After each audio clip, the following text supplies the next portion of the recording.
की सच्चाई सच छुपने नहीं देंगे। अस्सलामुअलैकुम नाज़रीन, मैं हूं हाफिज़ गुलाम सरवर और आप देख रहे हैं देश की सच्चाई। पिछले दिनों मार्च का महीना बड़ा ही अजीब सा महीना था मुल्क के मुसलमानों के लिए, खुसूसन तबलीगी जमात से जुड़े लोगों के लिए। और क्यों न होता कि जब पूरे मुल्क के मुस्लिम रहनुमाओं ने भी तबलीगी जमात को बेयारो मददगार छोड़ दिया। और ये बातें मैं आज नहीं कह रहा हूं, इससे कबल मैं कह चुका हूं और कई दफा कई चैनलों पर कह चुका हूं, लेकिन आज कुछ सबूत के साथ मैं आपके सामने हाजिर हुआ हूं।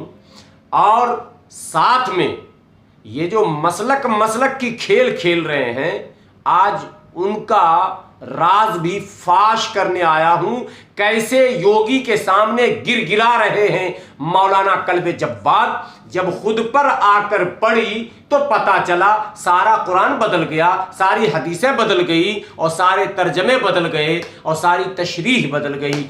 दिखाऊंगा मैं आपको, और वो भी दिखाऊंगा जब तबलीगी जमात के खिलाफ क्रैक डाउन चल रहा था भारत के अंदर। क्रैक डाउन, जी हाँ, घरों से निकाल कर जब तबलीगी जमात के साथियों को मस्जिदों से निकाल कर, घरों से निकाल कर उनकी पिटाई हो रही थी, बेदर्दी से पुलिस के लठ बरस रहे थे और उन्हें जेलों में डाला जा रहा था, अदालती कार्रवाइयों का सामना कराया जा रहा था, महल्ले में जलील करने की कोशिश की जा रही थी। तब ये बड़े मौलाना, जी हाँ होंगे किसी के बड़े, मेरे तो खैर नहीं हैं, लेकिन हैं ये बड़े मौलाना मौज मस्ती में लगे थे, कुरान के गलत तर्जमे पेश करके तबलीगी जमात को मुजरिम साबित करने में दिन रात लगे हुए थे और ट्रंप की गुलामी और मोदी की गुलामी कर रहे थे। वो भी मैं दिखाऊंगा। मैं ये दिखाऊंगा कि मौलाना कल्बे जब्बार साहब ने उस जमाने में क्या बयान दिया, कुरान की कौन सी आयत पढ़ी और पढ़कर ये कहा कि तबलीग वाले चंद हदीस क्या रट लेते हैं, अपने आप को आलिम दीन बन बैठते हैं। असल मुश्किल ये है कि बाद लोग दो चार हदीसें रसूलुल्लाह की सल्लल्लाहु अलैहि वसल्लम याद करके वो मुबल्लिग बन जाते हैं और तबलीग करने लगते हैं। उनको खबर ही नहीं कि इस्लाम है क्या चीज़, मालूम ही नहीं कुरान मजीद ने क्या फरमाया है, उनके अहकाम नहीं मालूम। और उसके बाद कहते साहब वो मस्जिद में आइए और मस्जिद में जमात का ये सवाब है और मस्जिद में मर जाइए आकर। तो अब ये तमाम अहमकाई इस्लाम ने ऐसी बात नहीं कही है जो आप इस तरह की बातें कर रहे हैं। कुरान मजीद में साफ ऐलान हो रहा है कि ला तुल्कू बिअयदीकुम इला तहलुका, देखो अपने को अपने हाथों से हलाकत पे न डालो। हजरत आपकी ये बात तो बड़ी दमदार थी, लेकिन जो लहजा था, जो अंदाज था, जो हमले थे, उससे कहीं मैं इत्तेफाक नहीं करता। और साथ में जो कुरान की आयत हजरत मौलाना कल्बे जब्बार साहब मद्दजिल्लहुल आली जो कौम के लिए बिल्कुल हो चुके हैं खाली, उन्होंने जो आयतें पढ़ी हैं, ला तुल्कू बिअयदीकुम इला तहलुकती, ये आयत पढ़कर उन्होंने एक टीवी में इंटरव्यू दिया, एक चैनल में। मैंने उस चैनल के उस इंटरव्यू की कटिंग बनाई है और वो तमाम बयानात उसमें लगा रहा हूं कट करके, वो आप देखेंगे। एक तो ये कि वो आयत इन्होंने पढ़ी और पढ़कर ये कहा कि अल्लाह ताला तो खुद कह रहा है, हालांकि उनकी जुबान अलग, मैं नकल नहीं कर सकता हूं, बड़ी विचित्र जुबान है। 60% ही लोग समझ पाते हैं उनकी तकरीर को, 40% वो मुलायम सिंह की तरह मुंह में ही रह जाता है। जी हाँ, मैं कह रहा हूं, मुझे पता है बहुत सारे लोग इस पर एक्शन लेंगे, नाराज होंगे, क्योंकि मसलक का मसला है। तो जरा नाराज होने वालों से भी मैं कह दूं कि करोड़ों लोग जो तबलीगी जमात से जुड़े हैं, उनकी नाराजगी का आपने ख्याल नहीं किया था ना उस वक्त, तो यही हश्र होगा। लेकिन मौलाना साद और तबलीगी जमात के लोग गिरगिराए नहीं योगी के सामने और मोदी सरकार के सामने, अल्लाह के सामने गिरगिराए। लेकिन कल वो दृश्य भी मैं दिखाऊंगा जब योगी के सामने मौलाना कल्बे जब्बार साहब गिरगिरा रहे हैं। लेकिन हमें इजाजत दी जाए,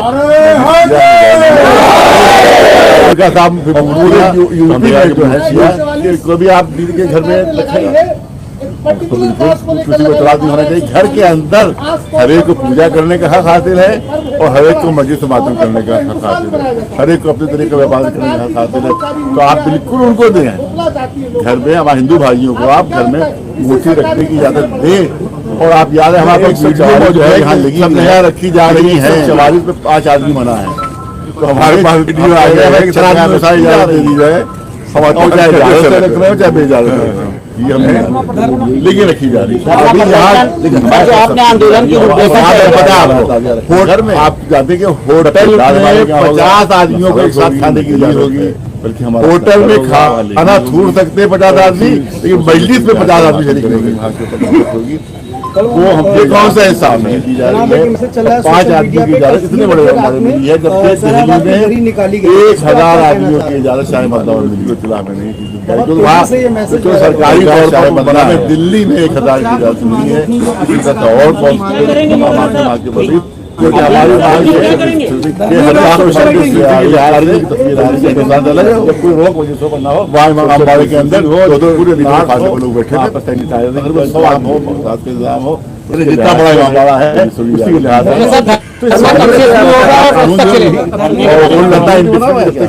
और क्या पूरे यूपी में जो लोग हैं वो तैयार है, वो होगा वो लखनऊ में सारे कानून लगाए जाएंगे, धरना यहाँ पर रहेगा, उसमें यही हुकूमत हम कहते हैं आप जो है वो हमें कोविड के जो कानून है उससे भी नीचे आप अभी शुरू आप सब सख्ती कर रहे हैं कि जो सख्ती नहीं होना चाहिए। धरने में आप लोग मुख्तार अब्बास नकवी जो कि मुसलमानों की क़यादत करते हैं और उसके बाद की बात हुई और क्योंकि मुहर्रम जो है बहुत एहतराम और ज्यादा हमारे गम का महीना है, इसमें उनकी नॉर्म्स है उसकी तहत इजाजत दी जाए हमें, सभी ने भारत की बात हमारी सुनी, अभी सब डाल दिए योगी जी पर ये भाई यूपी का मामला है, वो फैसला करेंगे। और योगी जी जो है वो पूछते हैं फराज ये शराब पता नहीं जो है वो देख रहे हैं, ये कुछ पता नहीं हमें, लेकिन ये केस बहरहाल आगे की क्या नीति है। धरने पर बैठ रहे हैं, मुहर्रम मनाने दिया जाए, मुझे मुहर्रम मनाने की इजाजत दी जाए। मौलाना कलवे जब्बार साहब, मुहर्रम के लिए अलग कुरान है और नमाज के लिए अलग कुरान है। मौलाना कलवे जब्बार साहब का वो बयान भी दिखाऊंगा जिसमें उन्होंने नमाज की शर्त के बारे में कहा कि उसके लिए मस्जिद जरूरी नहीं है, फला जरूरी नहीं है, चिला जरूरी नहीं है, तो मुहर्रम के लिए करबला जरूरी है, जान को हिलाकत में जाना। और फिर ये भी कहा कि नहीं, भीड़ से खुद बचना चाहिए तबलीगी जमात वालों को, तबलीगी जमात वाले तो बेवकूफ हैं, क्यों भीड़ जमा किया उन्होंने।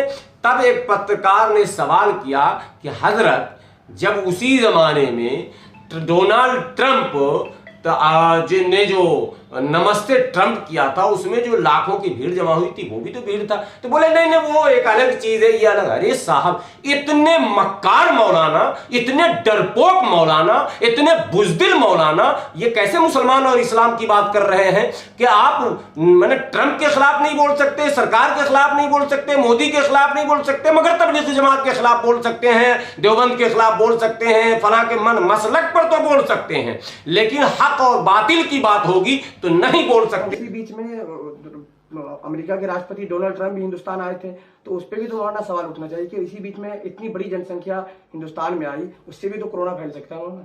उस जमाने, ये किस जमाने में आया, ये मसला ये है कि ये जो उन्होंने तकरीर है जी, मजबा था नहीं था, उसमें जो तकरीर में मुखालिफत की है कि डॉक्टर झूठ बोल रहे हैं, ये सब मुसलमानों को अलग करना चाहते हैं, ये तकरीर तो ये मसला आ गए, ये आगे के लिए खतरा है। चलिए हो गया मजमा हो गया, पुलिस की गलती थी, सब गलती थी, लेकिन जो तकरीर की वो भी क्या पुलिस की गलती। आपने बारी बारी से इनके सारे बयान को सुन लिया, देख लिया, फैसला आपके हाथ में है। आप कमेंट बॉक्स में जाकर बताएंगे कि मैंने ये आवाज अगर उठाई है तो क्या गलत उठाई है या सही, ये आपको कमेंट बॉक्स में आकर कहना है, ताकि मुझे भी लगे कि मैं किस राह पर चल रहा हूं। कमेंट बॉक्स में कमेंट करेंगे, शेयर करेंगे, और अगर लगे कि आवाज सही है तो देश की सच्चाई चैनल को सब्सक्राइब भी कीजिए।